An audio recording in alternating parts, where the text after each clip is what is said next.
লেফটোভার rice দিয়ে fried rice, তাও আবার এত সুন্দর। চলো বাঙালি স্টাইলে আমরা করি লেফটোভার রাইস দিয়ে আর চিকেন কষা দিয়ে, যেটা আমি গতকাল রাতে বানিয়েছিলাম।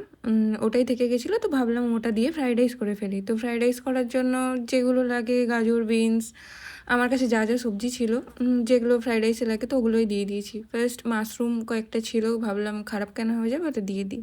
তো মাশরুমটাই কেটে ভেজে নিয়েছি। তারপর একটু তেল দিয়ে বিনসগুলো দিয়ে দিয়েছি, মানে বরবটিগুলো দিয়ে দিয়েছি। ওগুলো কালকে তো এনেছিলাম, তাই ভাবলাম ওগুলোও দিয়ে দিই।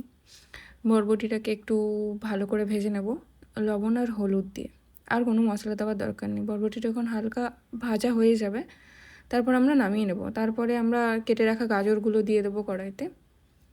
আমার তেলটা একটু বেশি পড়ে গেছিলো, তাই জন্য গাজরটা একটু বেশিক্ষণ ধরে ভাজতে হবে বলে সাইডে আমরা রসুন আর কাঁচা লঙ্কা দিয়ে ভাজা শুরু করে দেবো।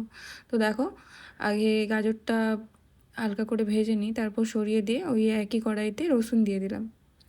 রসুনের সাথে কাঁচা লঙ্কাটাও দিয়ে দেবো, দিয়ে দুটোকে খুব ভালো করে ভাজতে থাকবো যতক্ষণ না রসুনের একটা ভাজা গন্ধ আছে ততক্ষণ, মানে হালকা গোল্ডেন হওয়া অবধি ভাজবো। তারপর এর সাথে আরও একটু গুঁড়ো লঙ্কা অ্যাড করব, আর তার সাথে কালকে রাত্রে বেঁচে যাবো চিকেনগুলোকে ছোটো ছোটো কেটে ওর সাথে মিশিয়ে দেবো। তারপর বাকি যা সবজিগুলো ভেজে রেখেছিলাম, মাশরুম আর বরবটি, ওগুলোকেও সেমভাবে মিশিয়ে দেবো। তারপর ভাত অ্যাড করব।